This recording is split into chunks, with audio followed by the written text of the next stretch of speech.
We're live. Welcome to the Fantasy Football Forge Sunday edition. Definitely the last, well, no, every Sunday going forward. We'll be here in the morning.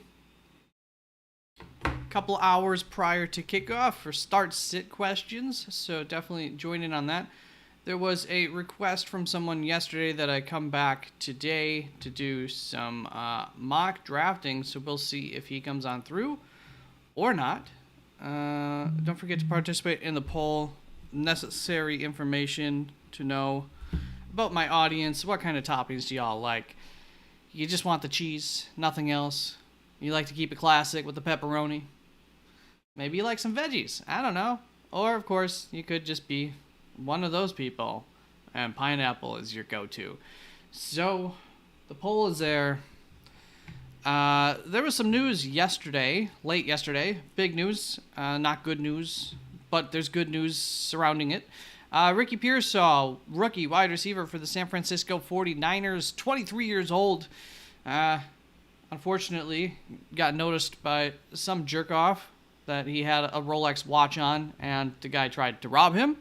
He fought back, which, as a reminder, everybody, someone tries to rob you, you can just give up your goods and, probably be fine if it's just a robbery, or you can fight back. Either way, just understand if you're fighting back, you're putting yourself at risk. Ricky Pearsall did end up getting shot through his chest. Luckily, somewhere must be up about around here or something. No vital organs. There is a video actually you can see of him walking. He's holding his shirt over his wound, removes it. You can see some blood. So I don't think I could show that on YouTube, or I probably could, but YouTube doesn't love that, and there are it would kind of censor the video or something. Whatever. I don't know how that works. I don't really feel like messing around with it. It's not that big of a deal, but you can go check out the video. Just wanted to let you know about that. Also letting you know that his mom gave us an update this morning, just a half hour ago or so. None of his vital organs were hit. So there is that tweet from, I believe this is his mother, and then this is somebody retweeted it. And of course the retweet is probably by the writer or something, so he's got to be the one to put it in here. I don't know who Kevin Brockway Gators is. But, yeah, good news surrounded around very unfortunate news for Ricky. Let's see, you could only imagine with Aaron Beard going through.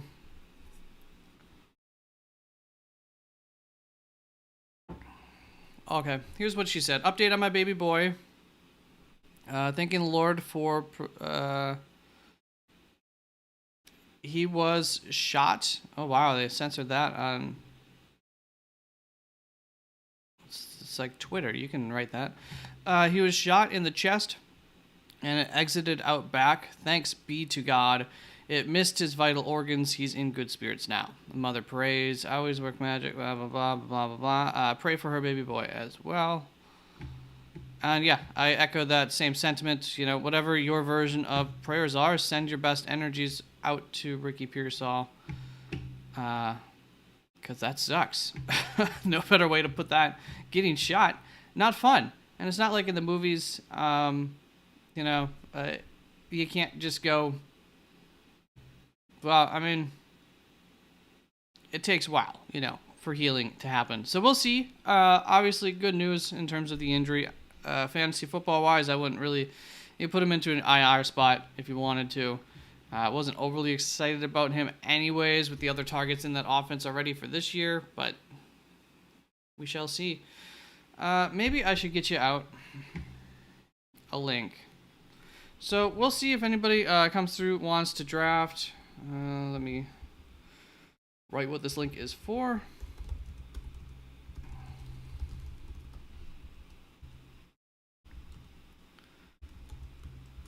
There we go. Click on that link. What is this? Close poll. There we go.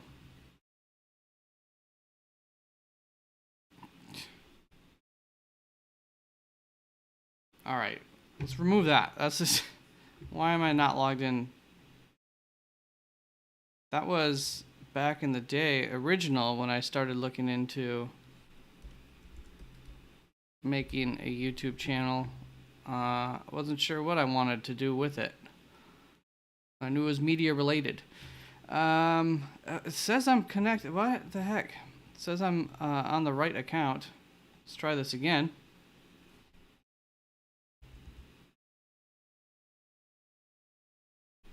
Okay, let me try closing this.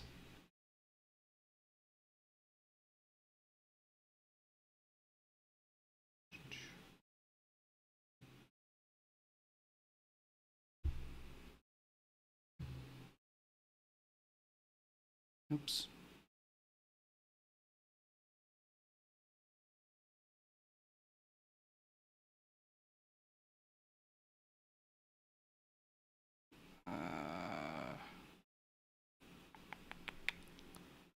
Content live. Get me to the streaming software. There we go. Control room.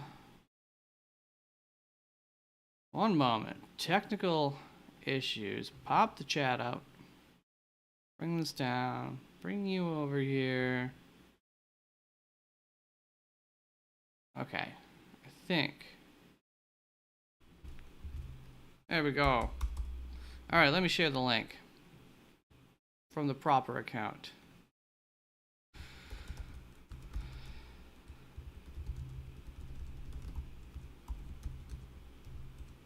There you go. Link attached. Good morning, Cap. What's up, man? Welcome back. Pepperoni is king. I agree. It's all about the pepperoni and only pepperoni. I think that's like, you know, some people say the most pure pizza is a cheese pizza. I think the most pure pizza is a pepperoni pizza. It's just that hot spot, that special classic spot of what a pizza is. You start to, I mean, a cheese pizza, you know, that's like a side. That's like no different than garlic bread or cheesy bread, whatever, on the side.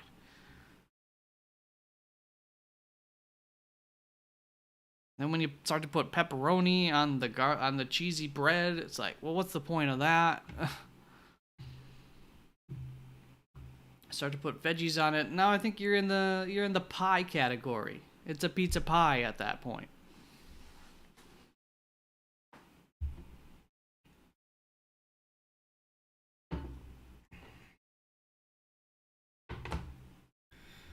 Okay, so link in the description, in the chat, to join on in here. Cap, I believe it was you who had requested I come live today, so definitely hope you will join on in.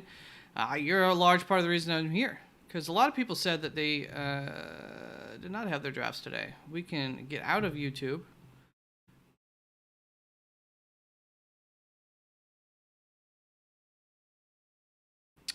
As a reminder, and I just updated this yesterday afternoon after we got done here. You can find all my rankings. Those are up to date. I don't think there will be any more changes unless, of course, something happens to a player at practice. So I will keep this updated up until, you know, Thursday morning or so. If anything happens Wednesday night and I don't catch it, whatever. News comes out Thursday morning. Up until that late, because I know some people draft right up until like game time. Also, you click on this little thing at the top of the page, the rankings page, and you get my draft sheet, which is my rankings averaged out along with the average most recent ADP. And there were some changes to this with the changes to my rankings and updated ADPs as well from just like 4 days ago. You could see some players jumped up, some players jumped down. You know, for instance, somebody who didn't have an ADP 4 days ago. Where are you? Dalvin Cook. Now he's got an ADP. The role, I don't know. We'll have to check with Cap. Cap is... I went 6 to 12. I'm doing 1 to 6 today. Let's get crazy. Yeah, Cap is the reason that we're here today, really. So I think Cap is practicing for a 12-team league. So we'll at least start there. And then I know you are practicing too, so we can get you in on that. Cap's easy. Cap don't care. Well, are you practicing, Cap, or are you just having fun? Because I think the roll has a 14-man league today. Are you drafting for that today, the roll?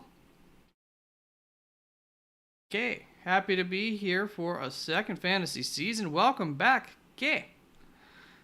Drafted all right in my $20 buy-in, 100 buy-in draft tonight. Woo, woo. Get it.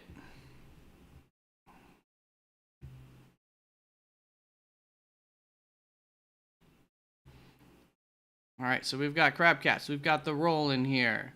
Okay, would you like to join on in? There is, here it is again. A little, link to the draft, to the mock. The more people, the better. There's Cap. Where am I? I'll go pick 8.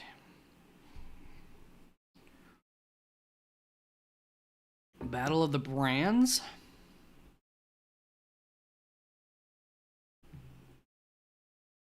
All right, we need to update the draft settings here, so we are going to go to quarterback. 14. Update. Roster. 2 quarterback. Update. Boom. Boom. And if anybody needs practice in a different format, we can do that right after this draft.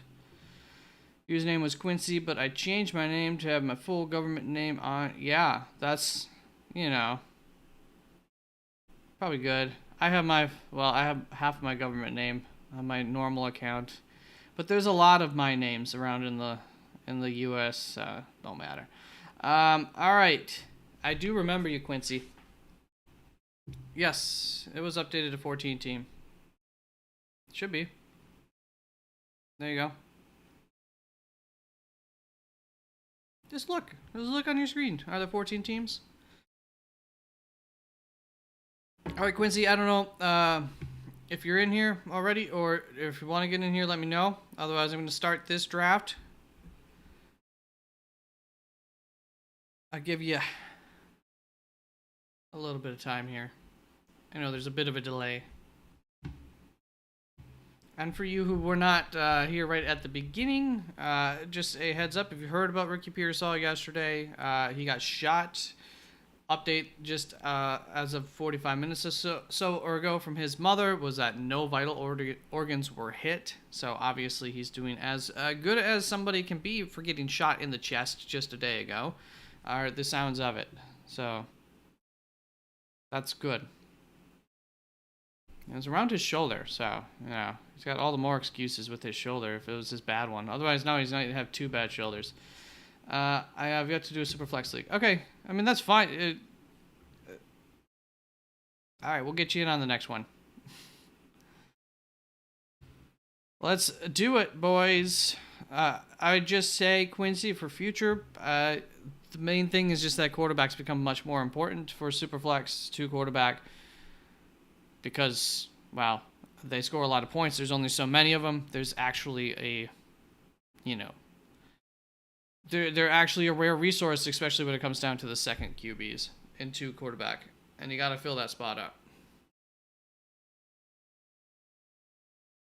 So, as with all things, the more rare, the more valuable. And they become more valuable in 2 QB.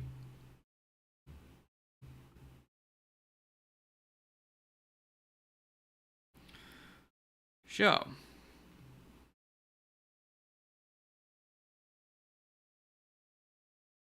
Bijan. Tyreek. Ooh. Yeah, I think we'll go for the upside of Tyreek here.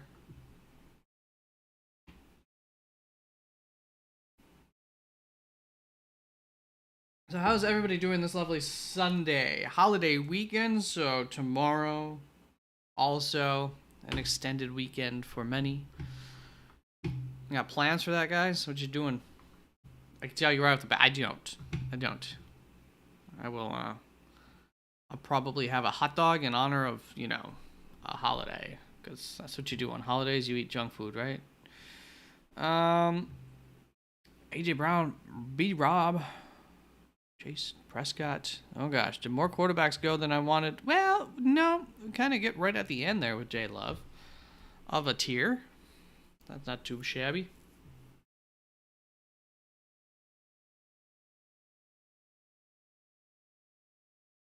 Yeah, it's definitely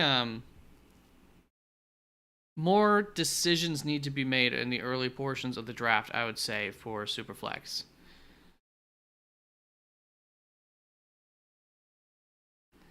And then if you were to make it like Superflex and then you do tight end, like full PPR or something for tight end, you make them all the more important. That's when you really get into the like, all right, now it's about less about draft strategy and more about like getting the right guys.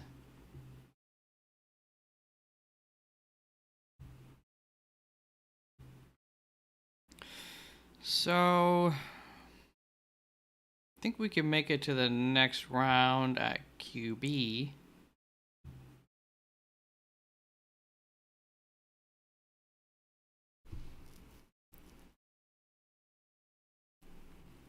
Yeah. Not the highest up on Derrick Henry this year, but I definitely want some stock in Derrick Henry, so not that this actually matters in this draft, but take a little bit of stock.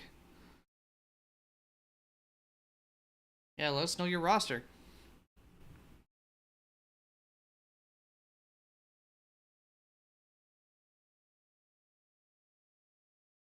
Waddle. Waddle, waddle, waddle. Waddle, waddle, waddle. Waddle. Ooh, James Cook. Those guys. Nico.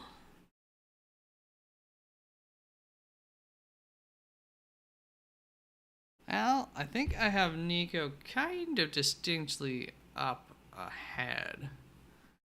Interesting for 2 QB. Sometimes some of the guys, I know in all other formats, Nico's higher than Stephon Diggs by a clear distance.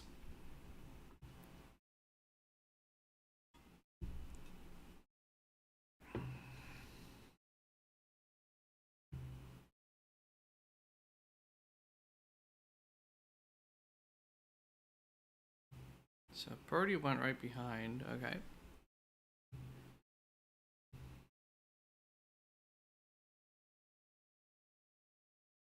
Metcalf, Mixon, Coop, Pitts. What do we got? Cap. We got Brees, T-Law, Olave, Ingram, Metcalf. All right. I think in this instance we will.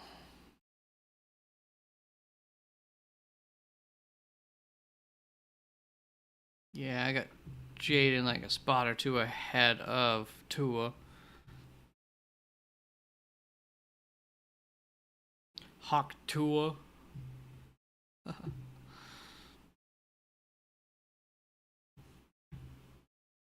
I'm so behind on memes and everything in the world that I found out about Hawk Tua girl like once she hit her 2 weeks.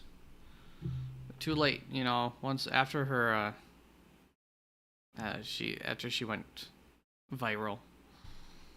I caught her when she went viral for nobody applauding her or whatever at some country concert. I don't remember whose. This is the one format that I do want that third quarterback, and we're getting down there. So I will grab me a Kirk. I still don't know about having Kirk ahead of Matt Stafford, but it is the way that I went with my rankings.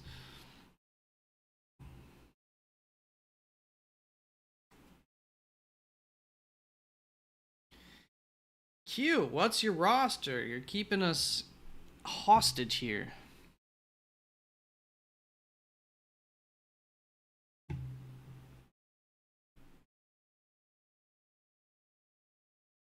There goes Rashee Rice. Zamir White off the board.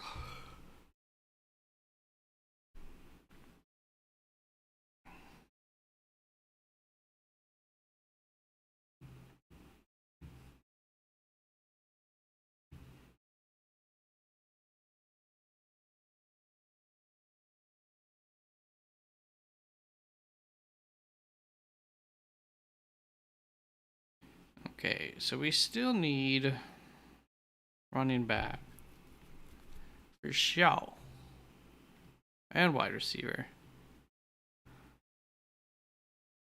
I think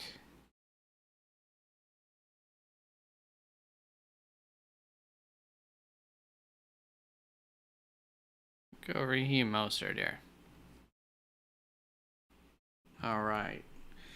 So we got Kyler, Barkley, starting to look like my roster. Swift, Tajay, Blake Corum. So a nice 3 with Blake backing that up. Wide receiver, Garrett Wilson, Ayuk, DJ Moore, Higgins. That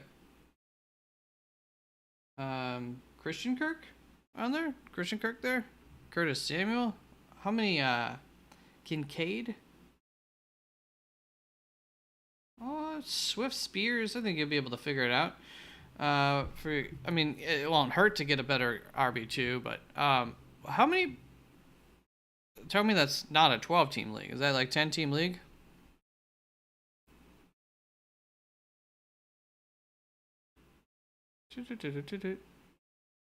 I guess we'll go Deontay Johnston. Yeah.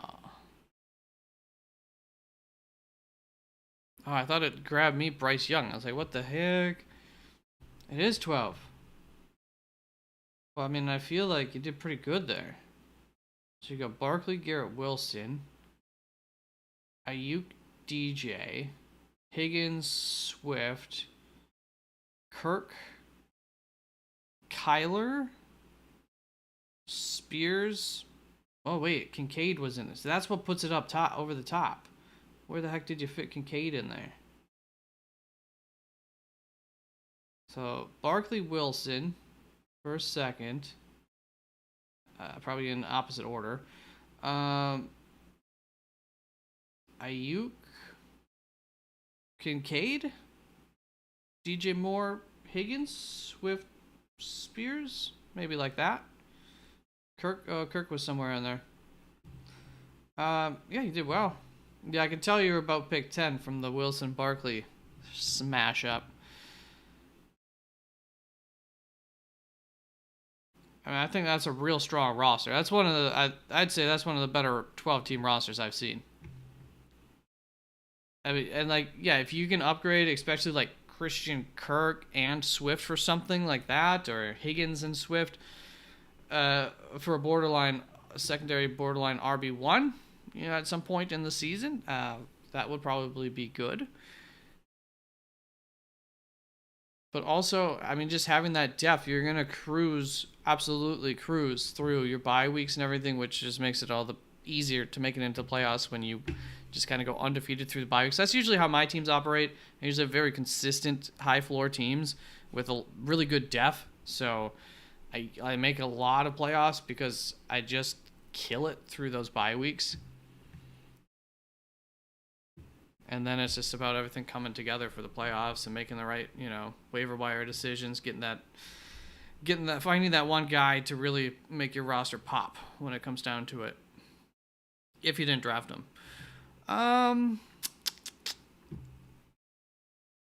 Probably running back still here, right? We'll go B-Rob.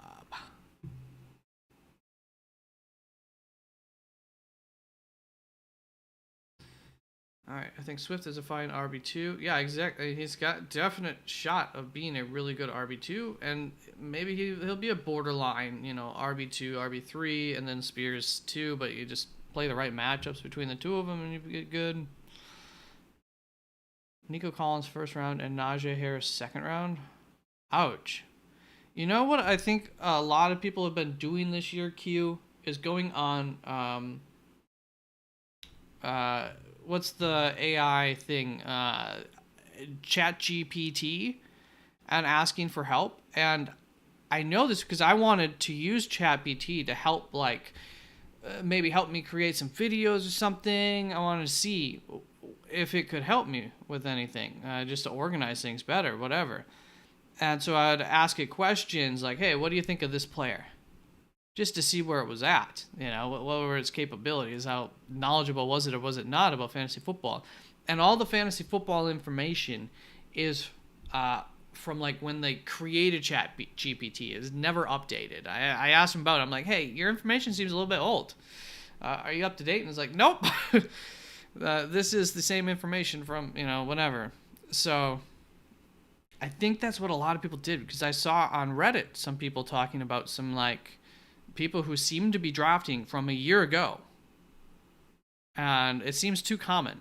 I think that's what happened. Just hilarious. All right, I'll go Chase Brown. We're going to go real thin at the wide receiver here. Okay, we got Deontay.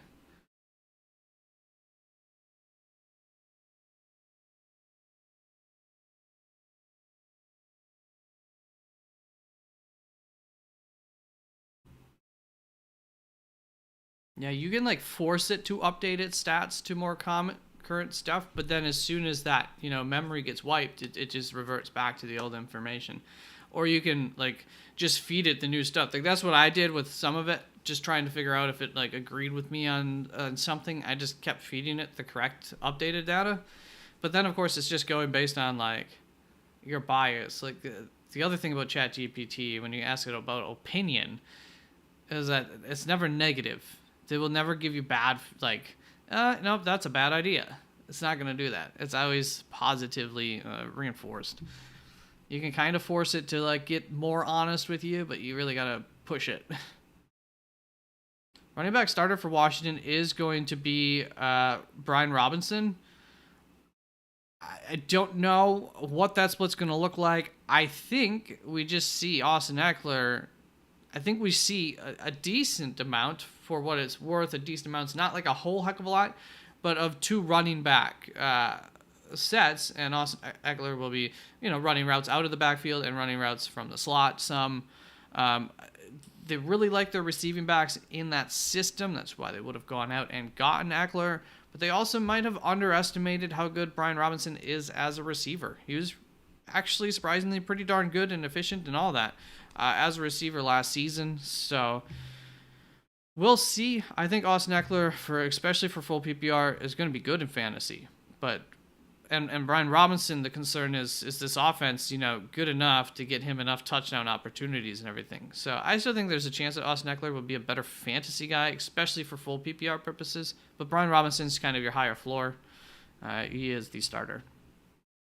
And it's clear. And they really like him. They've been talking real nice about him this offseason. Cap almost took the whole time there. Want to hear my 8-man Dynasty 2-quarterback league? I can't recall a time where I finished worse than third in leagues I actually paid attention to. Yeah, that's kind of how it happens for me. They're all pretty much haven't had great luck for a little while of finishing first, but finishing second, third, or fourth. Basically, in my leagues, it's 4 teams that make it to playoffs, and I've been 4 of the last 5 years I've made it to the playoffs in those leagues. And just going back in history, I don't know what it is exactly, but somewhere between like 70-80% hit rate.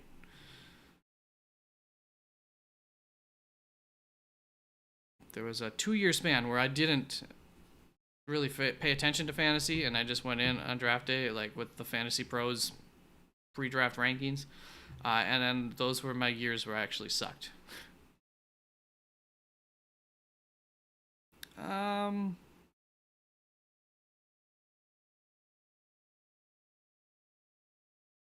We need a little upside in that receiver room. Sure, Adonai Mitchell. Q, my thought process was definitely safe floor plays with high upside plays. See, I like to go all floor or all ceiling. Like, if I start to get a roster where they're guys that I think are more, boom or bust, I'll take more boom or bust guys, because now I'm just like, I just need, 1 or 2 of you to hit any given week, and then I'm sitting pretty. So I can allow one or two of you to not hit, or at least hopefully just give me like, you know, something okay along with that. So I kind of lean into it once I get a roster that's like really. But I don't normally do that because I really prioritize consistency a lot.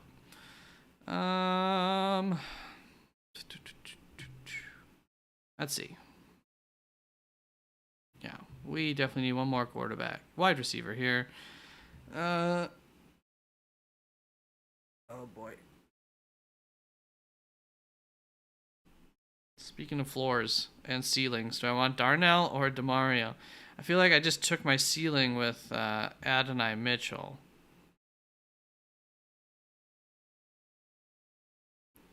I'll grab DeMario. Is it stupid to pass up Brandon Cooks? I know I have him ranked higher. I'm pretty sure. I just don't have a good feeling about Brandon Cooks this year. I go DeMario Douglas. Get that floor play there.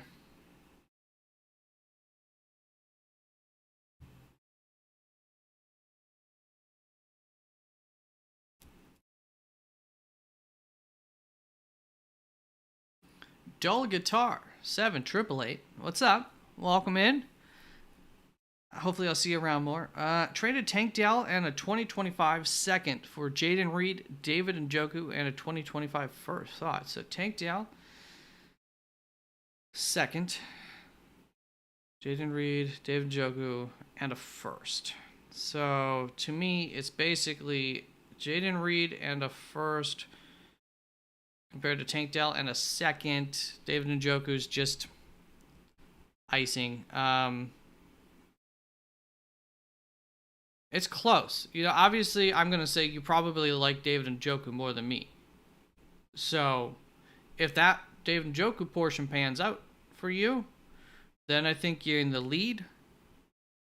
I do think that Tank Dell has a higher ceiling. He seemed to be just a little bit more talented. But he's also got a definite bust potential there, and I think he's a higher injury risk than Jaden Reed.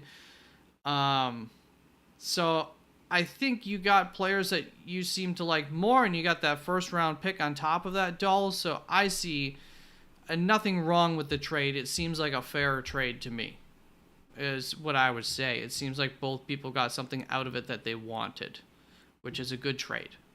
So I think that was a good trade. Perry W, I'll be right with you. I need to get some of my... we'll wait on that. We will grab Noah Fant. He wasn't going to go yet, but neither are any of my other picks. I probably could have grabbed Justin Tucker there, actually. All right, Perry. We got the pick 101 today in the middle of... Wait, what? CMC, wide receiver, or, okay, Taysom Hill, running back. I feel a stacking, reliable bell cow running backs is a safe choice over just drafting CMC than waiting to see what wide receivers are available. I tend to,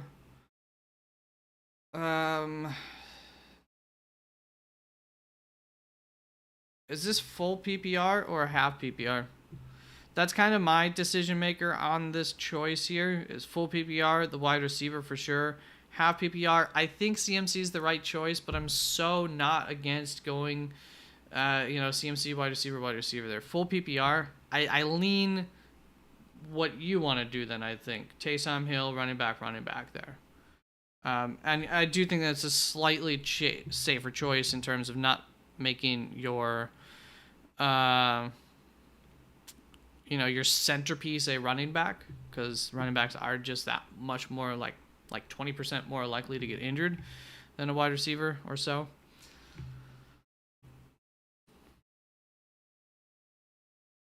Crap, gotta get my... Yeah, I got laundry that's wrinkly. I forgot about it last night. Haven't had a chance to put it away by now, so it's definitely wrinkly, but it's mostly undershirts and stuff, so it doesn't really matter that much. A second tight end here. We'll go with my guy, Zach Ertz. Jelani Woods still has a higher ADP than Zach Ertz. We'll see.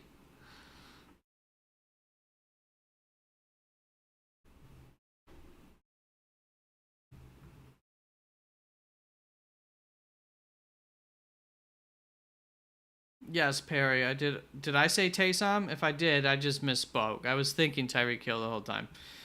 Uh,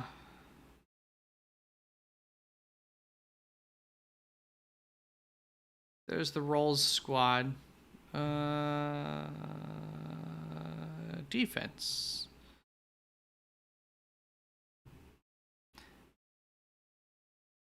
I already have Buffalo Bills defense. Las Vegas Raiders is my sleeper defense, but I also think I got a lot of faith in this Houston Texans defense. The only thing is, more pressure is going to be put on that defense because the offense is so good. So, we'll go with my sleeper. My Las Vegas Raiders. Joel, can I help you? Are you asking me or are you asking the role there?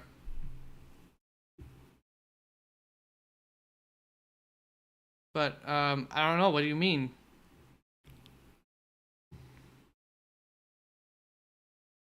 Am I also Jose? I am originally from Wisconsin. Yes. Also, the draft went amazing yesterday. Congratulations, Jose. Yeah, I'm from Wisconsin, from the north, Green Bay specifically. Oh my gosh, we have another round. I never pay attention to. I just always look on here.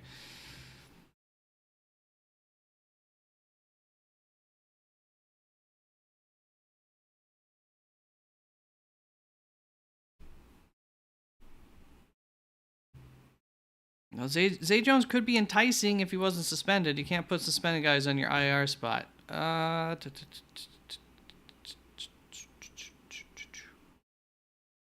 Speaking of ceilings, Trey Tucker.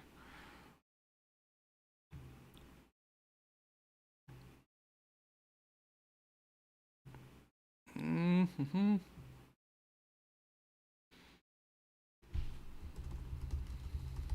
Always remember, people, sometimes there are some targets that ADP on these systems might not have be updated on. Jordan Mason, one of the better backup running backs, might be quite low on your lists for draft day, so keep in mind his name. Don't forget about it. Write it in somewhere, highlight it, whatever on your draft lists.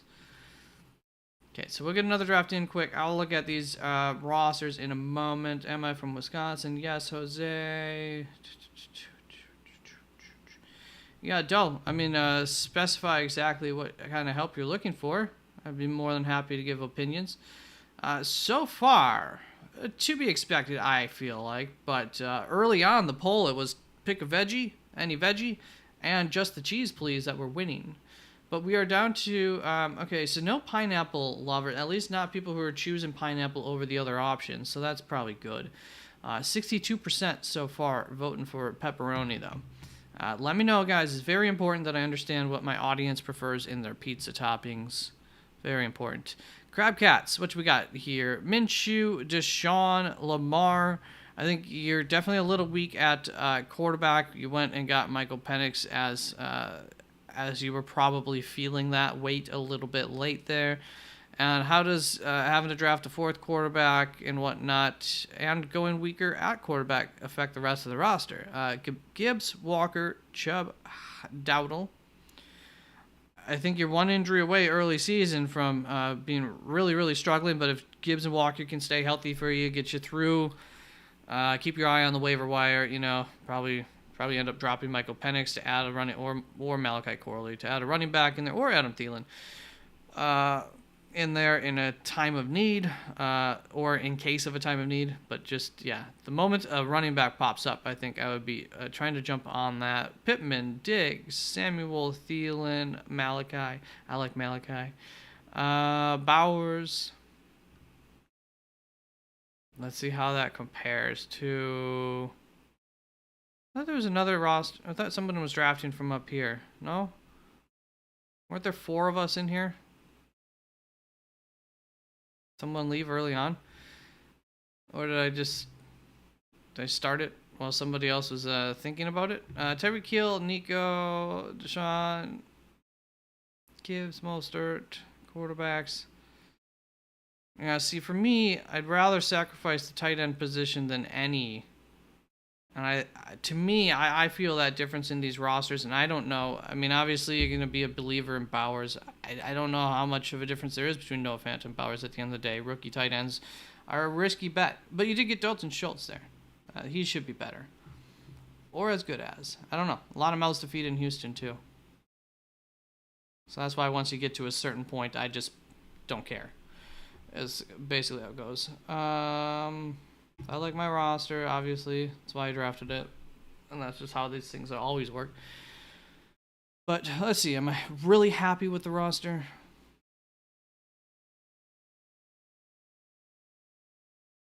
Pretty solid with it. Wide receivers, obviously, the weakest part of that roster. Well, tight end. But that's okay to be weak at roster-wise. Wide receiver there. Nice tight end setup. You two, one running back away from having nobody. One injury at running back away from having nobody. Caleb Williams, Tua, Bo Nix. That's a good group. Antonio, Waddle, Odunze, Leggett. Nice group of wide receivers too. Yeah, just the running back concern about that is the only issue I have with it. Okay, I know there was some want for a 12-team half PPR, I believe. Let me know if not half PPR. Single quarterback. Let me get this in chat, and then I know I see some people have chatted.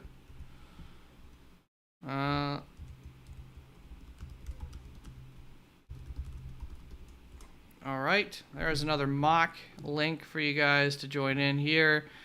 More traditional draft here. All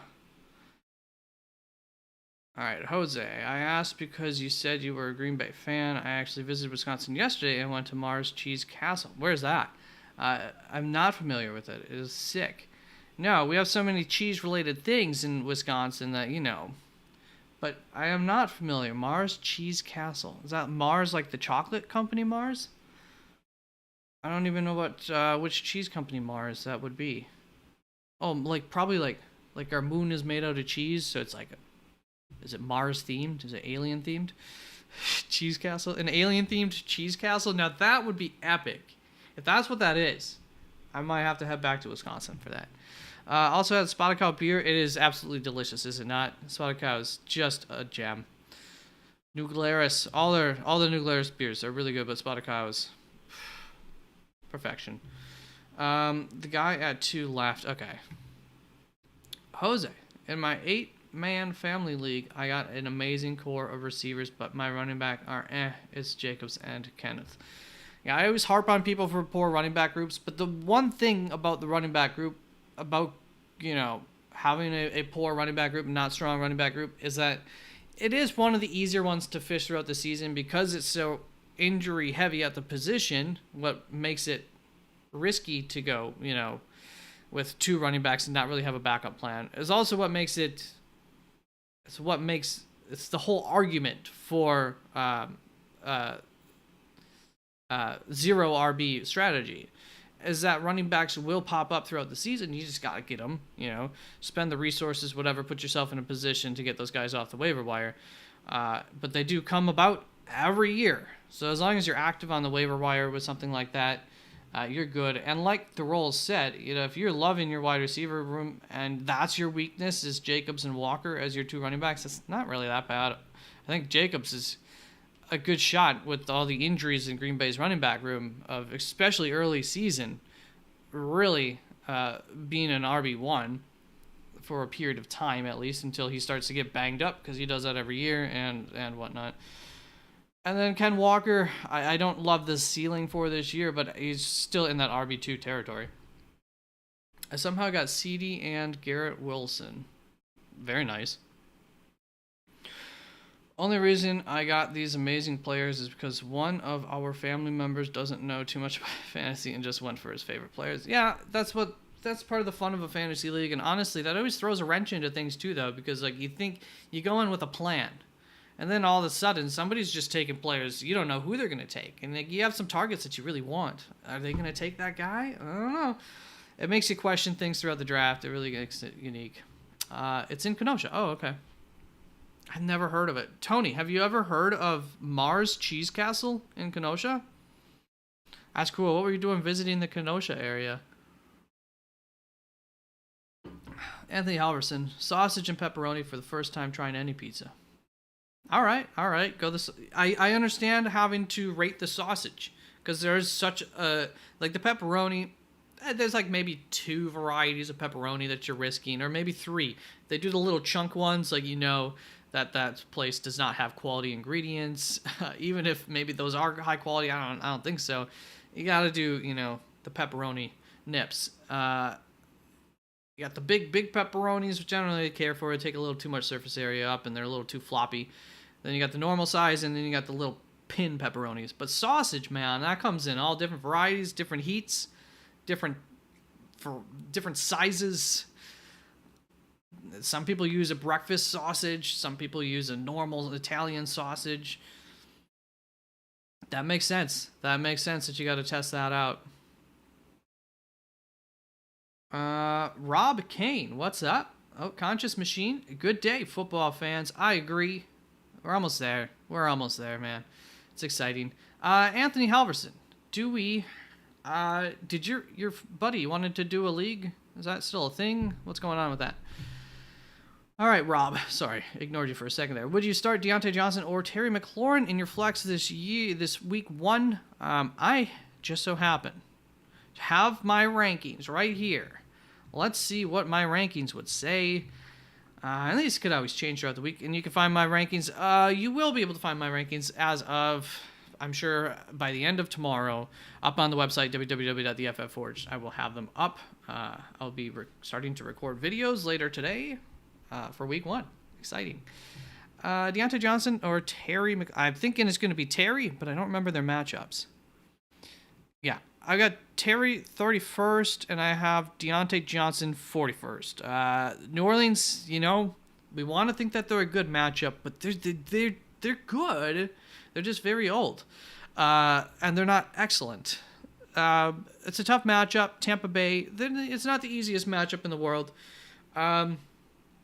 I think ultimately, if you want to play it safe, but you don't want a ceiling, Deontay Johnson, sure, he's going to get probably just as many or more targets than Terry McLaurin, but I think you go for that ceiling shot with Terry. To me, Tampa Bay, I know they're pretty decent. They don't scare me too much, though, against the pass. Maybe I'm just underestimate them like a lot of people do for that purpose, but I would go Terry McLaurin in almost all circumstances unless the team I'm facing really sucks and I just want that floor. But it's not a good enough floor. I kind of expect this Carolina-New Orleans game to be somewhat low scoring with New Orleans holding onto the ball, driving really well, and then whether they end up getting touchdowns or not, I don't know. But Carolina against New Orleans defense week 1 here with everything. I'm not too optimistic about that situation. Oh, no, that's fine, man. As long as I would have joined it as free league, whatever. As long as he wanted to, I just wanted to make sure that he's able to enjoy fantasy football for the first time. I think I can make a trade because I got these 4 receivers, Garrett, CD, Marvin, and London. I think you could make a trade. Not looking to trade CD and Garrett, but I can move other pieces. Yeah, I agree, Jose. I mean, it's a pretty strong room. You can always wait until, hope that... What's the matchup for Atlanta week 1? Pitt. Yeah, not the best matchup week 1. So I would say if you're anxious about it, you could trade Drake London before week 1. His value might be higher now. Then after that, Pittsburgh does have, that one good cornerback against the pass.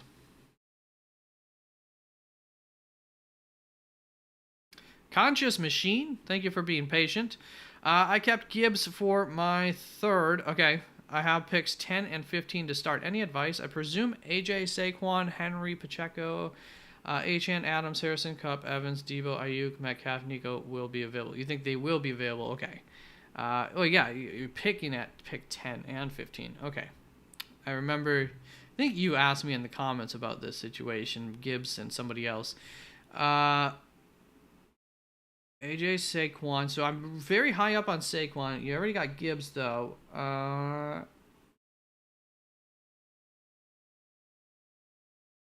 Saquon and...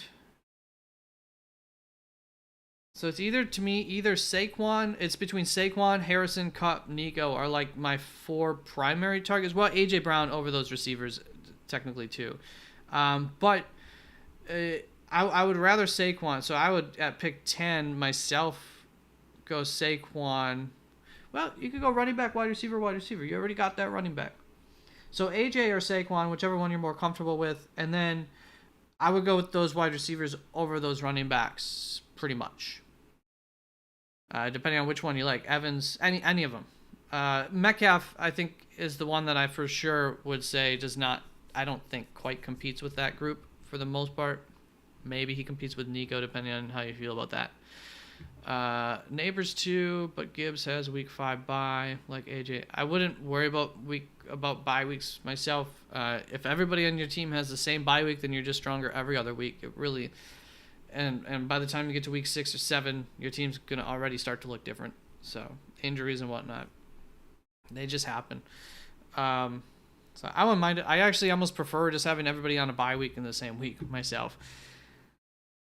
Yeah, I mean, it really depends what you want to do. Do you want to start? I would probably rather start running back, wide receiver. So, if A.J. Brown's still there at 10, which he definitely might not be, I go A.J. Brown, expecting to get another wide receiver. If he's gone, I would just go Saquon. I think he's kind of a tier above pretty much everybody else in that conversation. And then one of those wide receivers would be my choice there. And, just choose your favorite wide receiver out of the group, or check out the rankings or my cheat sheet for which order to grab those wide receivers in. So, according to my cheat sheet, Davante Adams, if he's available there. Marvin Harrison right there. Look to be the top 2. Don't forget, if you want to get a mock draft going, there was a link in chat. Here it is again. Seems like people are content with their rosters. A lot of people I know drafted yesterday, last weekend. We're starting to get to that point where there's fewer people left that have to draft.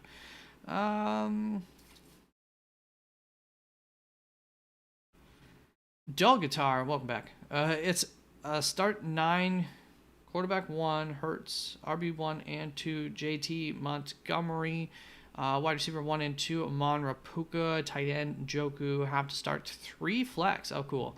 Rice, Olave, Higgins, love it. Reed, Ford. I mean, the first 3 that you said are, I think, the clear starts there in your flex. Also have to pick 1-1, 1-3, 107. What trades would you make? Like Higgins and Montgomery for...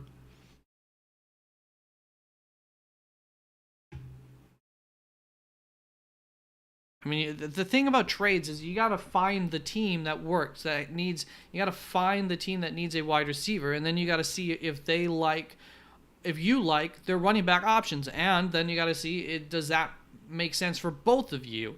Does it, is it going to be accepted or not? I mean, you can always just send the offer, but you don't want to send people bad offers. So the first thing is to find the teams, what I would do if I'm you, who need wide receivers. That's obviously where you have the best depth. That being said, you're starting 3 flex, guys. If you have to start 3 flex like it looks like, I mean, I kind of just want your roster. You could always even look a little bit lower. Like, what if you were to say Jaden Reed and Montgomery? The only thing is, I don't know how much you get for that. Jaden Reed, Montgomery. What do you guys think? Jaden Reed, Montgomery. Could you get James Conner for that? From a team that's wide receiver needy and has, a good running back room? Zamir White. Would you guys do that trade? Planning on drafting MHJ and Odunze. Oh, you still haven't done your rookie draft. I was thinking those were like next year. So you're going to get MHJ on top of this. So you could do Higgins and Montgomery and you might need to wait a week into the year. Like Higgins' value, I think, only goes up, so there is that thought to it. But then you risk Montgomery's value going down. Roughly, Higgins, Montgomery. This is Dynasty.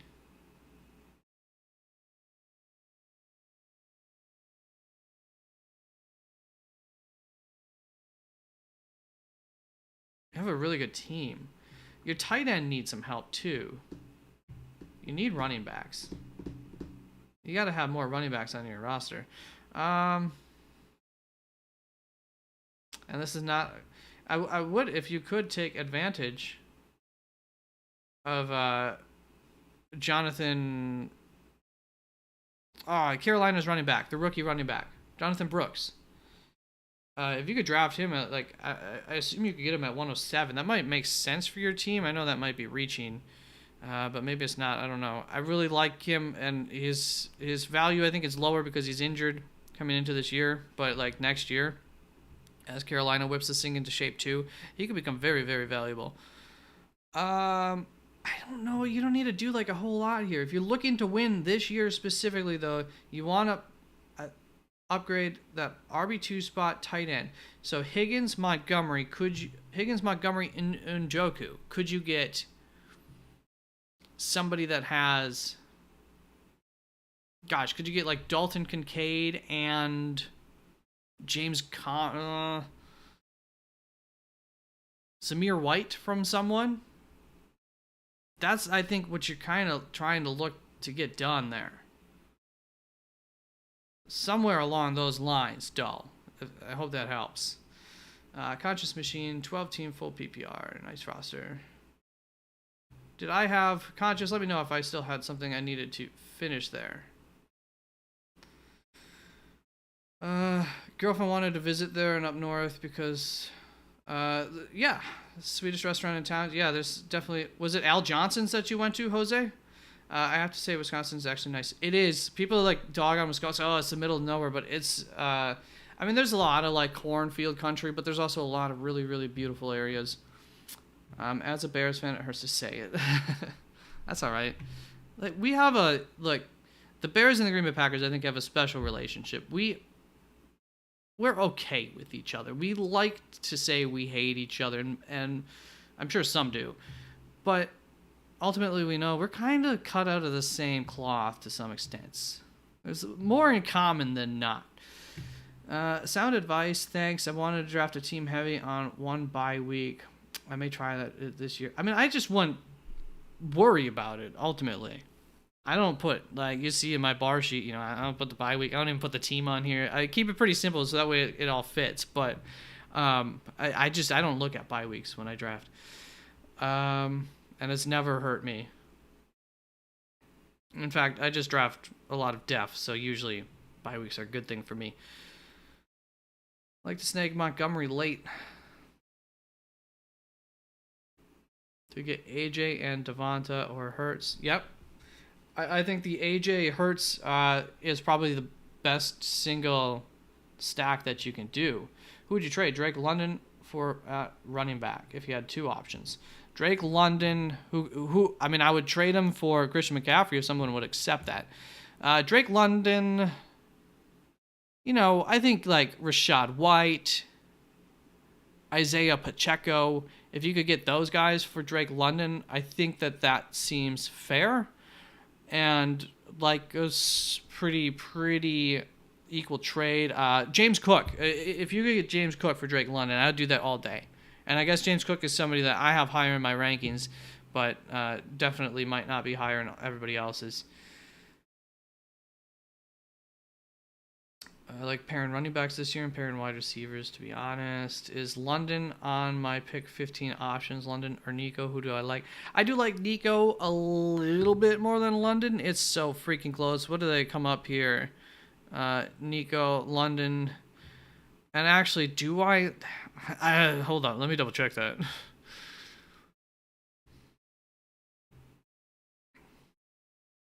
Because I have London ranked like 10th. Do I have Nico 9th? Oh, I have London 9th, Nico 10th. So it just has to do with competition in Houston for Nico Collins. There's just less of that for Drake London, but it's more, we saw the breakout for Nico Collins, and I do think that that's real, and I do think that, that's why I have him ranked 10th. I do think that will continue this year. It might be a little bit of a headache some weeks. He could take a small step back, in which case he won't be worth the 10th pick. Drake London, we don't know what this ceiling is for Drake London. The floor is okay, but with Kirk Cousins in town, I mean, it could be really worth it. So I like to take that risk on Drake London, but I don't feel comfortable with it. My confidence factor in that is probably lower than it is for Nico Collins. So it's just an argument of confidence factor versus upside.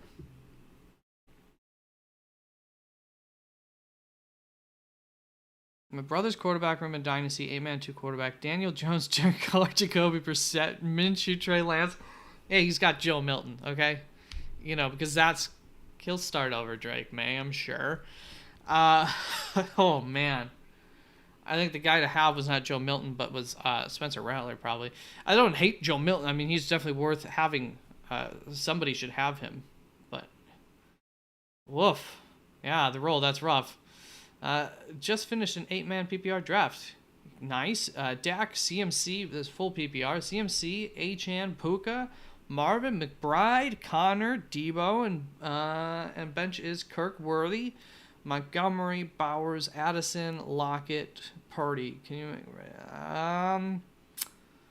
So I really like where it starts. CMC, Achane, Puka, Marvin, McBride, Connor, full PPR. Connor might take a little bit of a step back there. Same with Debo. This is where I get into a little, like, Connor, Debo. I don't know about Connor's a really good receiving back. I just they might be using him less in the receiving game this year, based on some preseason, how they were utilizing their running back core in the preseason. Debo works on efficiency, not volume. Worthy is, I assume, an efficiency, not volume guy. So another one, PPR value is a little bit lower. David Montgomery does not catch too many passes, about maybe one a game. Brock Bowers to back up McBride. See, I don't think you're ever going to be playing Bowers over McBride. Addison and Lockett, I don't really care for, nor do I think that their assets. I mean, you picked them at a certain point in the draft. I'm not saying like, oh, you shouldn't have drafted them at all. I don't know that they're especially like full PPR assets compared to like a Josh Downs or something like that maybe you get later on. Purdy, very nice backup to Dak Prescott. I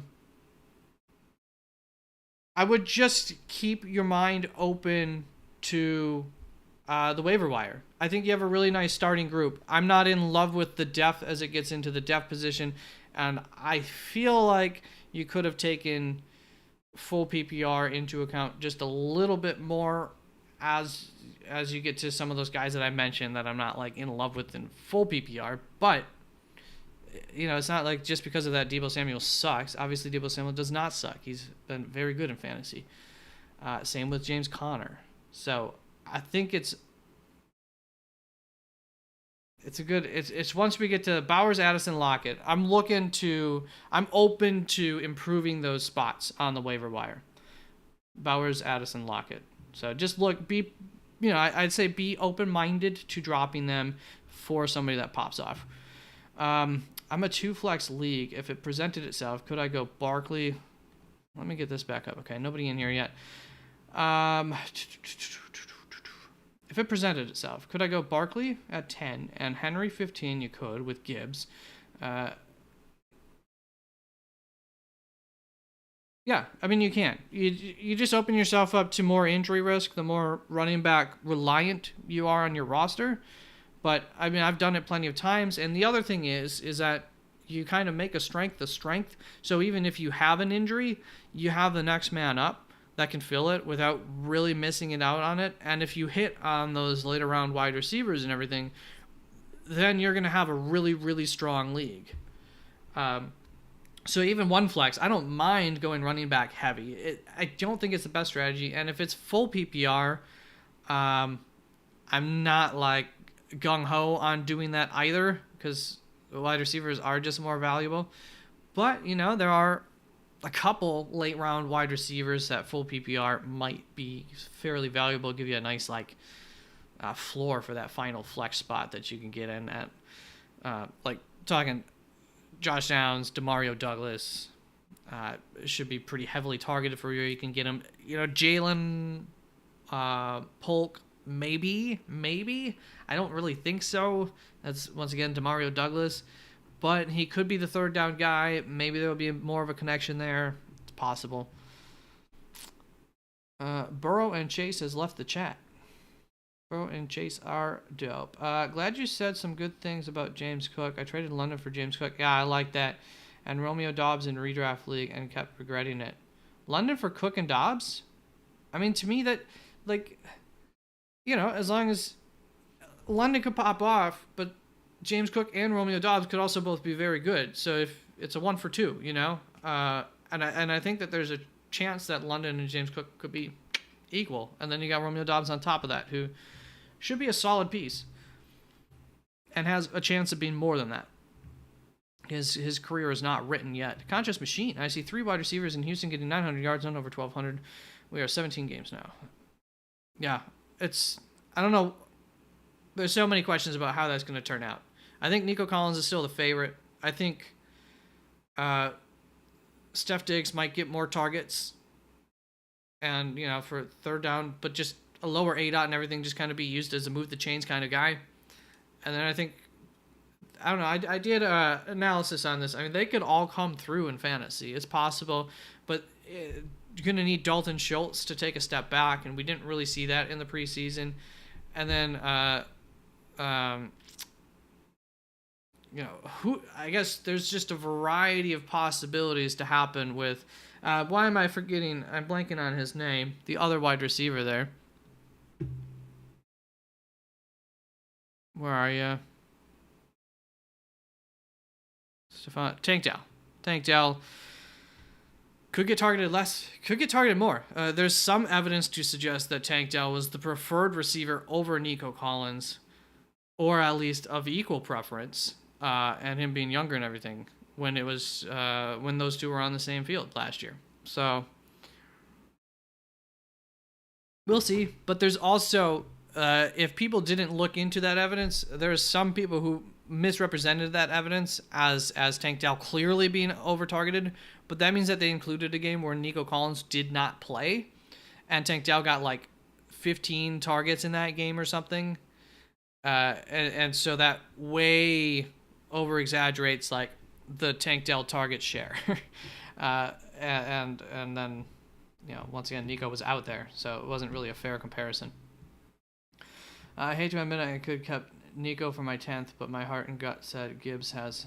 But Gibbs wasn't going to make it to your 10th, right? And you could still get Nico easily at your 10th spot, even at your 15th spot, possibly. So I think that you make the right decision on who to keep there based on that. Unless I'm not thinking about it correctly, but I think I am. Did you see my comment with other quarterbacks? Would you trade Daniels for Kyren, considering who I have at quarterback? Jaden Daniels for Kyren Williams? I didn't see. I saw your buddy's quarterbacks. The roll. I saw this. You can't see what I'm circling. I saw my brother's quarterback room. So is it before that?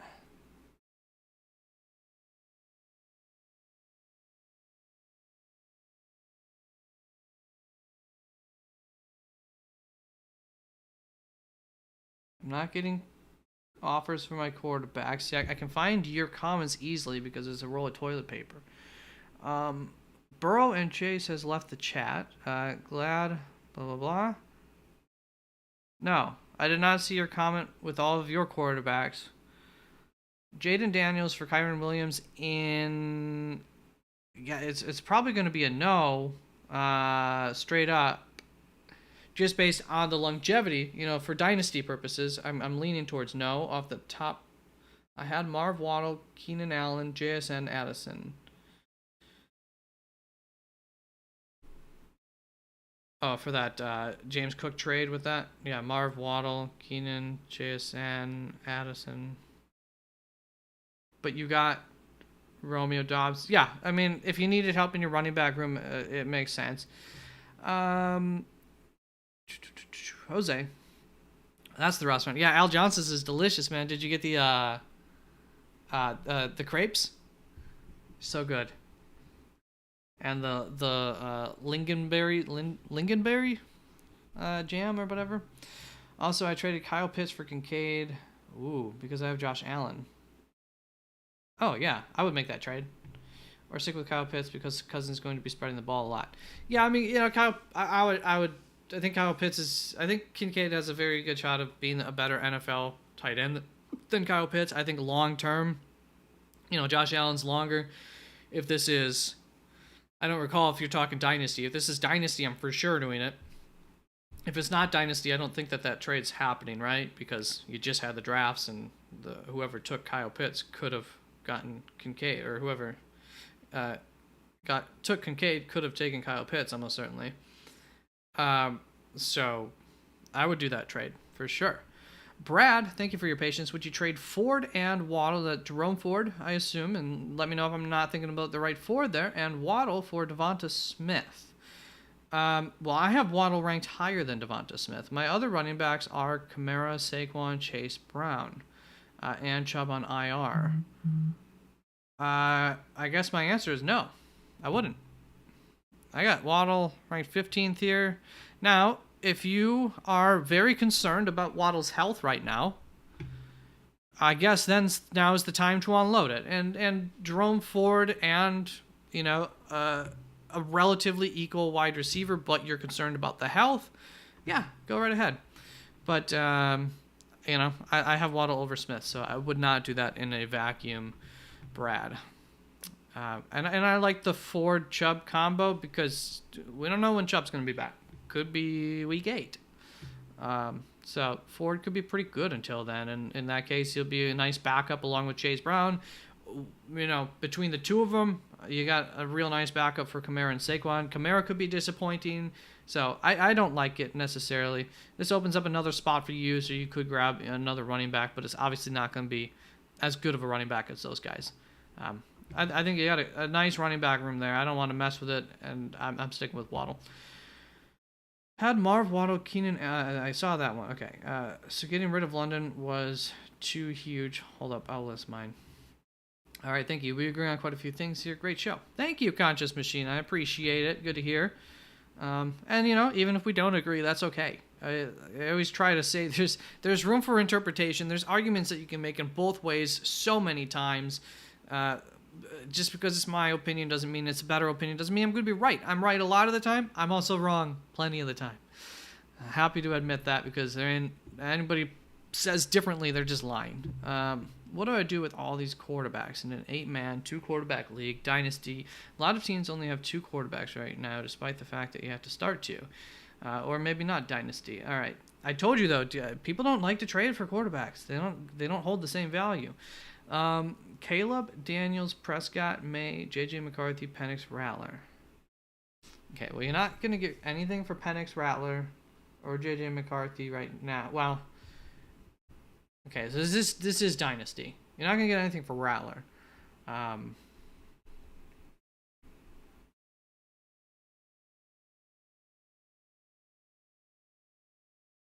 think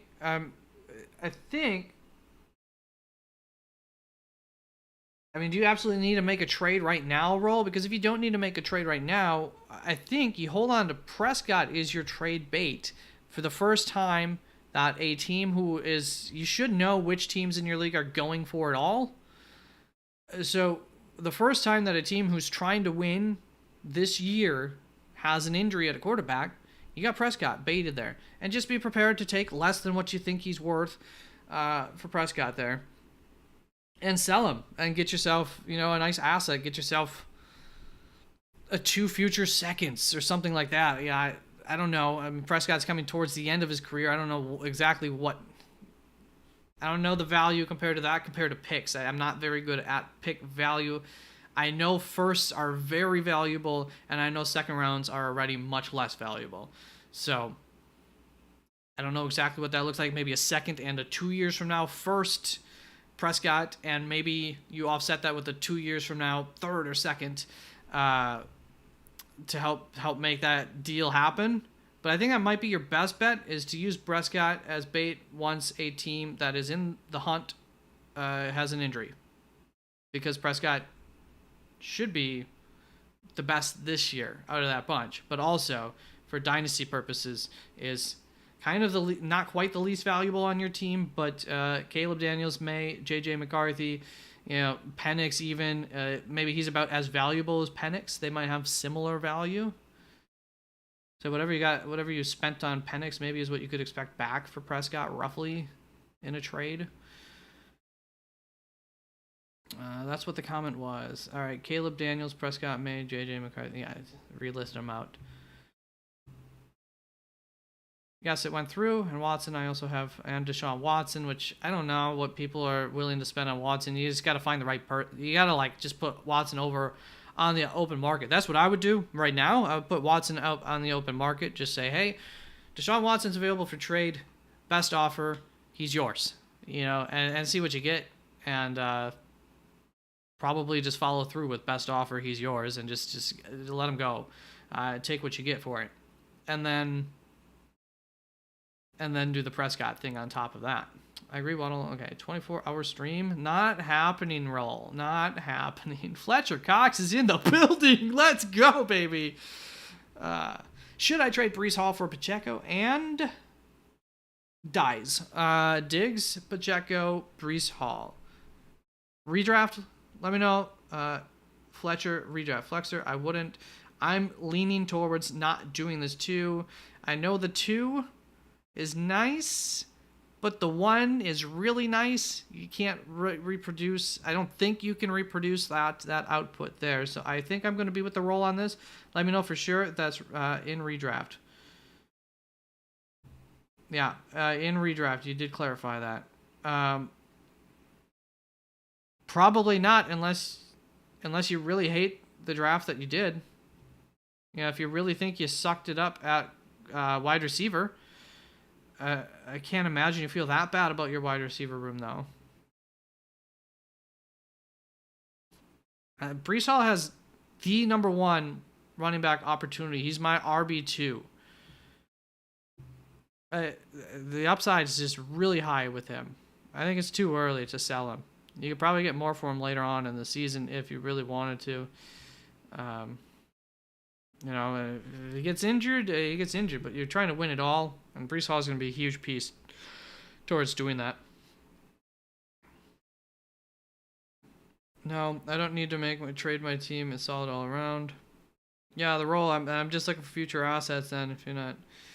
Fletcher Cox, I wouldn't do either personally, but if you think it's better for your roster construction, I'd do it. Yeah. I mean, I'm not disagreeing with anything that the role is saying here. Although, I'm going to push a little bit. And I guess I did. I find it hard to think that immediately after your draft, you feel that you need Stephon Diggs that much to improve your roster. I'm sure you're pretty happy with your wide receiver room, right? But maybe not. It does happen. Sometimes drafts sneak up on us. Sometimes, every now and then, we just have too many drinks. We actually do a bad job of drafting. But with those quarterbacks, would you trade Daniels for Kyren? Okay, that was the Kyren for Daniels with those quarterbacks. You trying to win this year, Roll? Yes. You're not trying to win this year? It's a running back. Their shelf life is so short that probably not, because you probably get something for Daniels. You're trading more away with Daniels than you're getting from Kyren Williams long term. Redraft league, this is a trade. We're talking Dynasty league, it's still a possible trade, but you got to be in position where you are trying to win it this year. It's an 8-team league, so, I'm sure a lot of you feel like you could win it this year. Maybe there's one team tanking and one team that clearly has the best team. But, well, and if that's the league that you guys just drafted in, which it might be,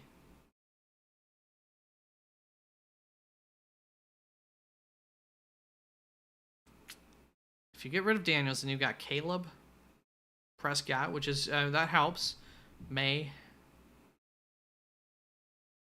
JJ, Penix, Rattler, you can't rely on anything this year, but that's okay. It's fantasy.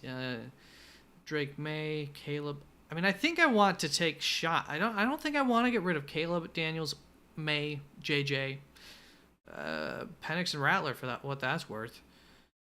Right now. Huh. That's tough. If you think you have the best team, then sure, because you have Prescott for the short term. And if that's going to help your running back room, you can replace Daniels with Prescott easily this year. In fact, Prescott will probably be a little bit better than him. You're going to be thin. Well, Drake May should be starting by week 5, 6. You're not going to get anything from JJ. But you also have Deshaun Watson. Okay. So, yeah. I think I'd say go for it.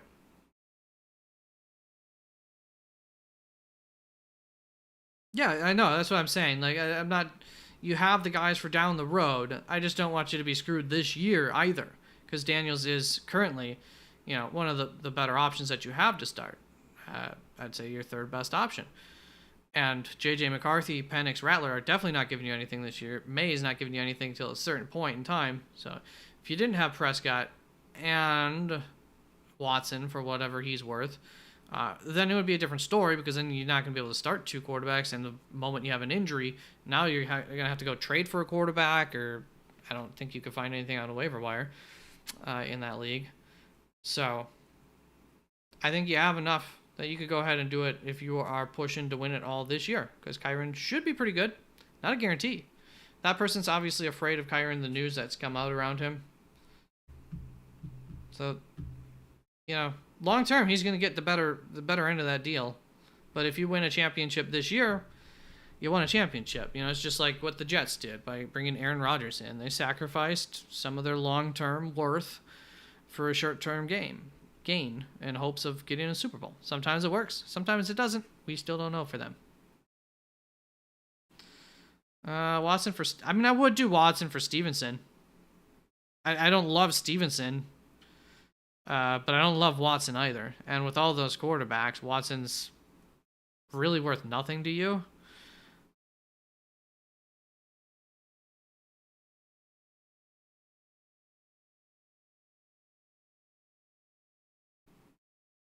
If you could get Stevenson for Watson, go for it. My guess is he doesn't accept that.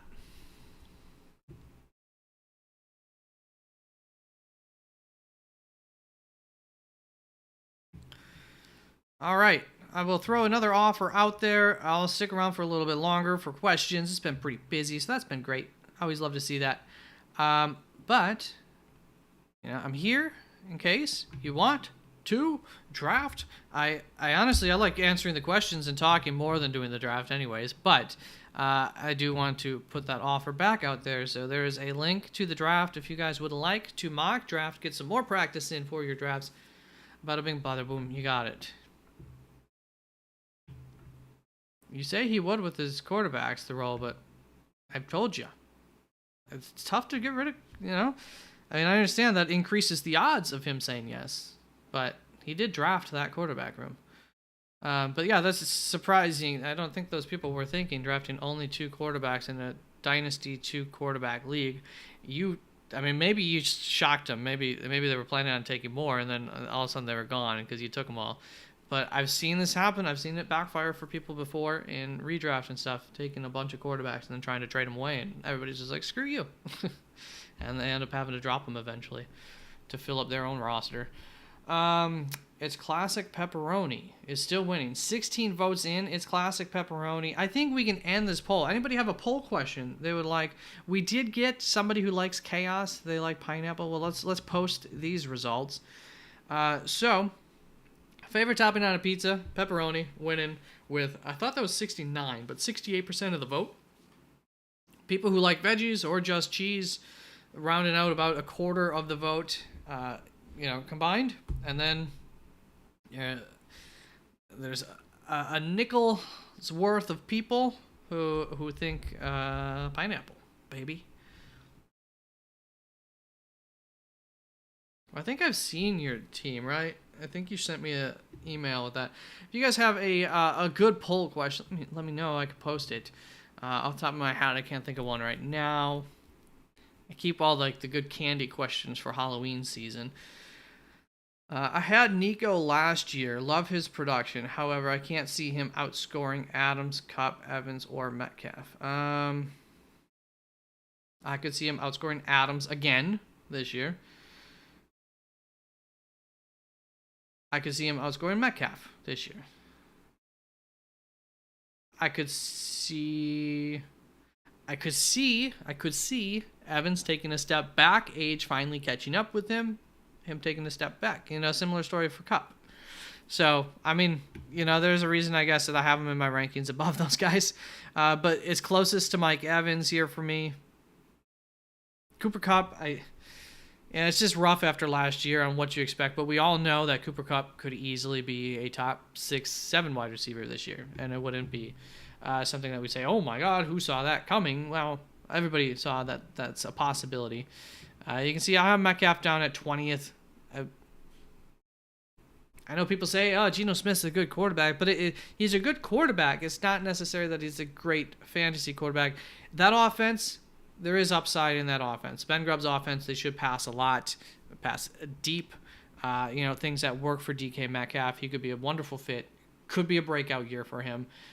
He just can't seem to quite break through that, going from being a really, really good wide receiver to being an elite, great elite. He's great, but he's never quite hit that elite ceiling yet. Still young enough to be able to do that in his career and this offense. So I definitely see the argument for DK Metcalf.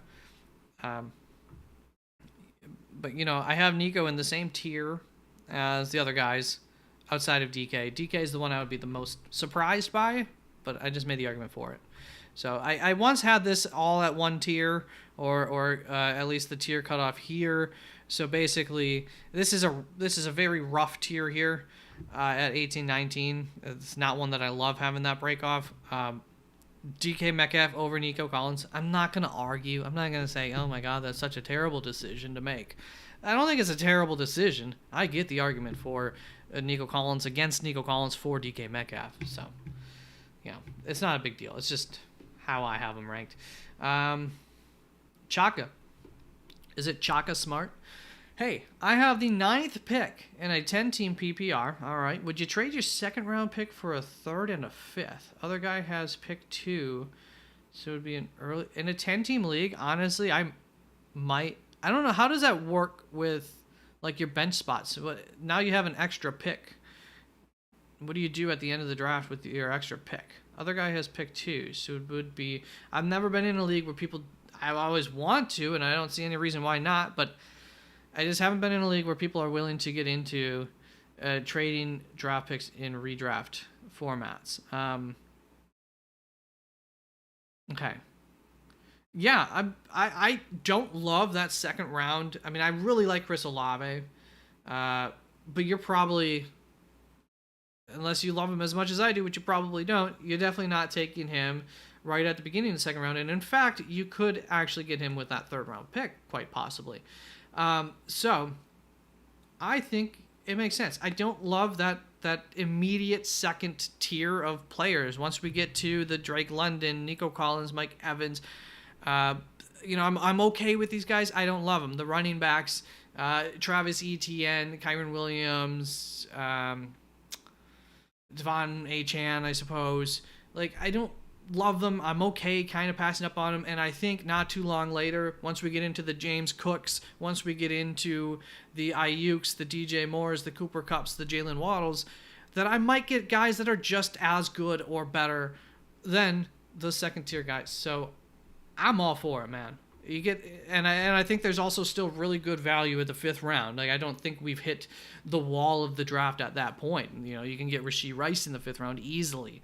He might not even go till the 7th round. So I like it. Very much on board with that. I already listed my quarterbacks. Okay, I see. Hold up. I see. A question about vegetables. Best garden grown vegetable fruit. All right. Tomato, cucumber, pepper, beet. Ooh, what a unique grouping. Okay, so I'm gonna have to add carrot in there, but then I kind of want to keep it unique like that. Well, tomato. Everybody's gonna choose tomato, won't they?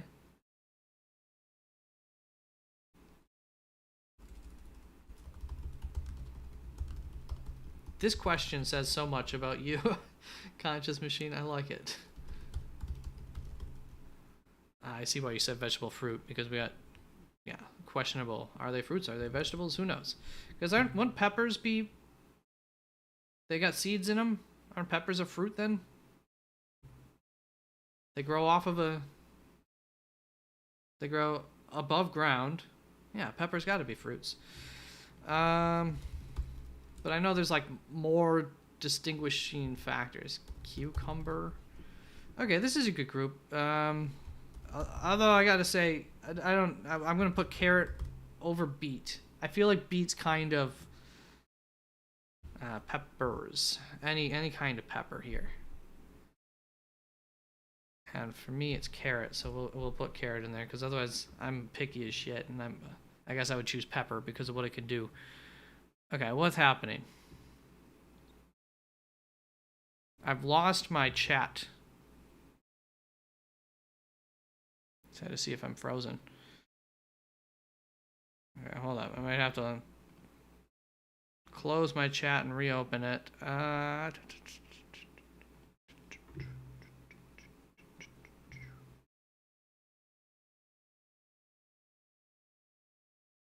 Okay, the poll went up. And I want to vote in it. Pop out the chat.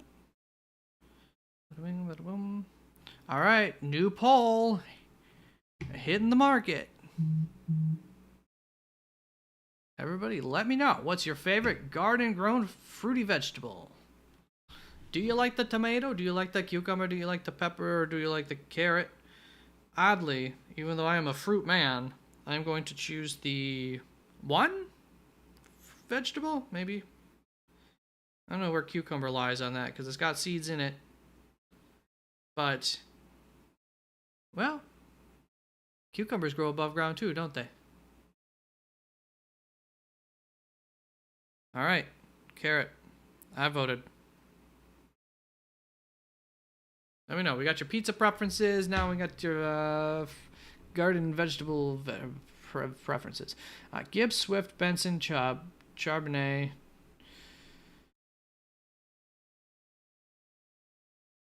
So it couldn't hurt to get a short-term running back in there. And Kyron should be an improvement against Swift. Then Swift kind of gets moved over into RB3/flex territory. Chase, Waddle, Smith, Odunze. Nice. Metcalf, nice. Hawkinson, Pitts, Kmet. I wouldn't mind getting... Oh, I see. Okay.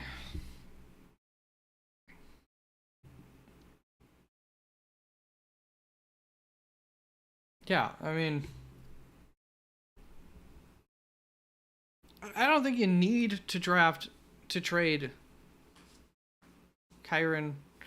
It should improve your team, though. So, yeah, I stand by what I said before, really. Same thing, you know. If you're going for it all this year, Heck, go for it. You might just want to wait till later in the season and try and trade something else, but that seems like, that's currently, I mean, Kyren Williams, seems like a pretty good deal. So as long as you believe in him, go for it. Yeah, I mean, it's not a long-term trade. Kyren Williams is not going to have, well, we don't know for Jaden Daniels yet, but all things equal, the running back's not going to have as long of a career as the quarterback by a long time, about a third of the length probably, if Jaden Daniels turns out. And that's, part of the equation too, is Jaden Daniels is still a risk. He hasn't played a snap yet. Kyren Williams, we know, can do quite well. Also have Leggett and some other solid bench players. Nice. Yeah, 40. I guess I'd trade my last pick too. Yeah. Conscious Machine, trading picks is not worth it. There's no NFL rules of salary cap to abide to. I assume you're talking about for redraft there. Traded Keenan Allen for Miles Sanders. I don't know why you like Miles Sanders. I think it's a terrible trade. I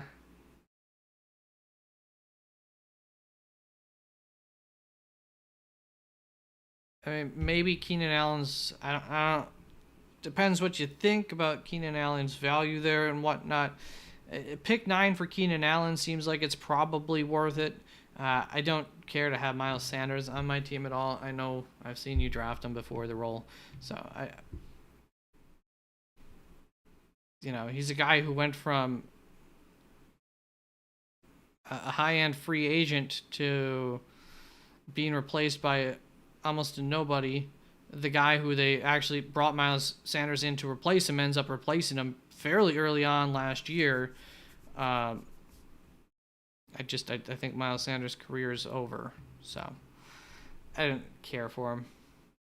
You're not going to be playing him in the early part of the season when he actually has a shot at getting some work, and then he's the third running back on a team, and he's older. I sowed in carrot seeds this year. 0 made it. Oh, so you definitely not voting for carrot. Cucumber or watermelon family? Yeah, exactly. True. Fruit also, I believe. Beets are my favorite. Sorry, took them out from you.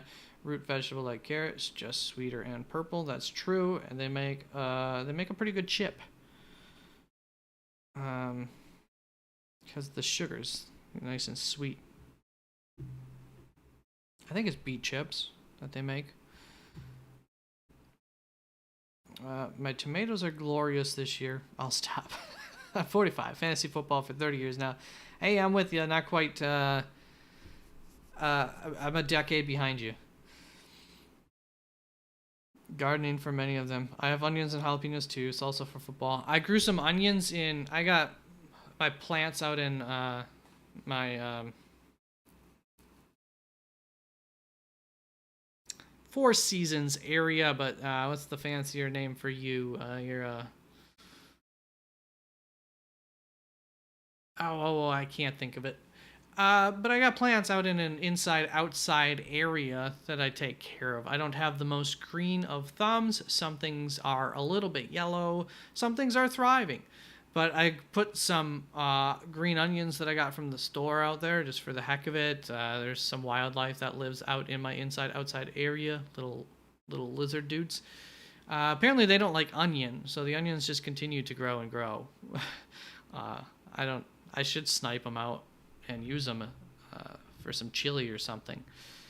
But I haven't really needed them. Actually, I have some soup. I could put them some potato soup. I could put them in. I have onions and jalapenos too. Salsa for football, right? Right? And it's homemade salsa. It's all pure. That's good stuff, man. I am picky, so I wish I liked my vegetables more. I like my fruit family. Like, the common. I like my berries. I like my real sweet fruits, my citruses.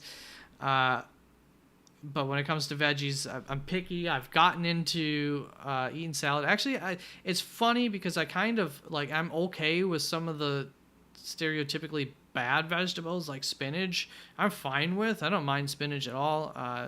A well cooked Brussels sprout, I don't mind. But then the more common stuff like grosses me out. Some of it. So salad is something I've finally kind of gotten myself into in terms of Caesar salads, and I make my own croutons, so that's fun, nice, easy, save some money there. But it's taken me 30 something years just to get into the basic Caesar salad, which is pretty unoffensive in my opinion as far as salads go. And carrots have just always been I've always liked carrots. I don't know what it is about them, but other things, onions, whatnot, I don't like them on their own. I cook with them, put them into things, bell peppers, but you put that on raw or even cooked, but on its own, pass. It's so picky, it's terrible. And luckily, I'm not as picky as some people. I call myself picky because I'm mostly around people who are not picky. And how about Harrison in my 10-15 range? I think Harrison's slightly overdrafted. You can see, though, I have him, right there. I have him ranked 13th. So, it is what it is. It's pretty safe. I just don't know for a rookie and everything that upside is quite there this season. But it definitely will be on sometimes, and the opportunity is definitely there for him to pay off. So, if you like him, go for him. I mean, there's a lot of things working in favor of Marvin Harrison having a good season. Perry, I get this question all the time, man. To me, it just so depends. Is it full PPR or half PPR? Full PPR, I lean towards the wide receiver. But I did several videos this offseason and several studies on it, and I kind of lean towards running back, wide receiver in the second round in terms of liking my team more. But when it comes to full PPR, it's the same thing, though, because CMC is such a unicorn. He catches so many balls. They use him so much in the receiving game. He gives you that similar kind of advantage that those top tier wide receivers give you too against other wide receivers. So you open yourself up when you take a CMC, when you take a running back in the first round, to a higher chance of losing your first round. There's I would say about a 20% increased risk of injury to your running back. Doesn't mean it has to be a severe injury, but of an injury compared to the wide receiver position. And running back injuries do tend to more often be a little bit more severe in terms of time lost. They take a lot of hits, concussion, with how that's dealt with, a lot more likely for them, all those good things. So there's just a higher chance of losing your running back than there is of losing your wide receiver. At the end of the day, we don't know who's going to be lost to injury and who's not going to be lost to injury. So that's just playing the odds there. That's all. So, safer, higher floor pick, Hill. And I think I lean towards being safe. So, it's Tyreek Hill by the thinnest of slivers for me. And absolutely okay with CMC. And if you're drafting and you take Tyreek Hill, you're doing mock drafts, and you're taking Tyreek Hill and you're not loving how your roster looks, because there are a lot of wide receivers through the first 6-7 rounds that you can get, and you'd rather get that early running back. I totally understand it in terms of team makeup. So it's risk reward kind of thing with CMC, and I think a little less risk, similar reward for Hill, but there's a higher chance it's a higher chance that Rashee Rice can compete with Tyreek Hill in any given week, where you could get, Rashee Rice in 7th round or something, compared to Zamir White being able to compete with CMC any given week. So, yeah, I mean, CMC is special. There's a reason he goes first generally. I'm okay with not taking him first.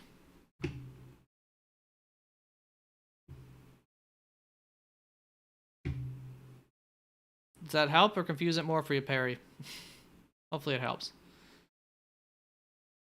Okay, I'm going to have to close my chat again. It doesn't seem to be registering the poll. One moment.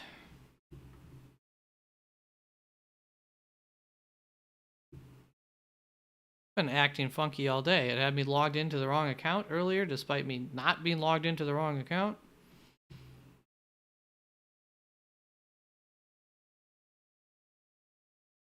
Apparently I just haven't voted in the poll. That's BS.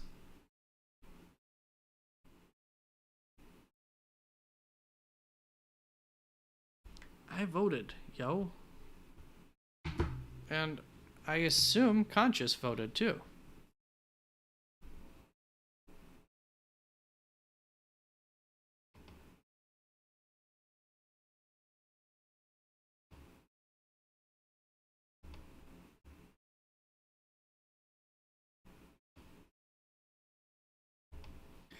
All right, things are slowing down. It's Sunday. People got things to do. I've got things to do. So nobody has taken the opportunity to join in on the mock draft, which is perfectly fine. Questions have slowed down. So if you have any last second questions, get them on in here. I think we're going to wrap this up for the day. Great success. Thank you, everybody who came through today. And look forward to seeing you all more this year. I will be going live Thursday. Yeah, I'll have videos coming out for rankings, but I'll be going live Thursday night. Hour and a half, probably hour and a half will do.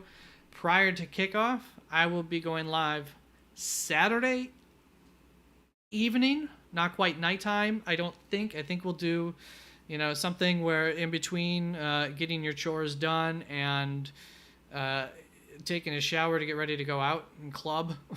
Somewhere in between that time period. Lunch, dinner time. And then Sunday mornings, 2 hours prior to kickoff on Sunday mornings. And Saturday, I'll just probably go until things slow down type of deal, or until I get exhausted, or I have plans maybe myself to cut it off early. So that's the schedule throughout the entirety of the season, every week, until December, when things start to get funky, because that's what the NFL does, and there's holidays then. So even in November, things start to get a little bit out of whack. Maybe I'll have to have a Wednesday show. I don't know what this year's schedule will look like, but obviously that gets posted at the time. Play it by nose, play it by ear. That's the saying. All right, that's it. Let's get on out of here. Thank you once again, everybody, for coming on through, and good luck with your drafts this weekend. If you want me to go live tomorrow, let me know. I probably could, but otherwise I will just be working on videos. So, and maybe I can't, depending on how effective I am with that. All right, bye-bye.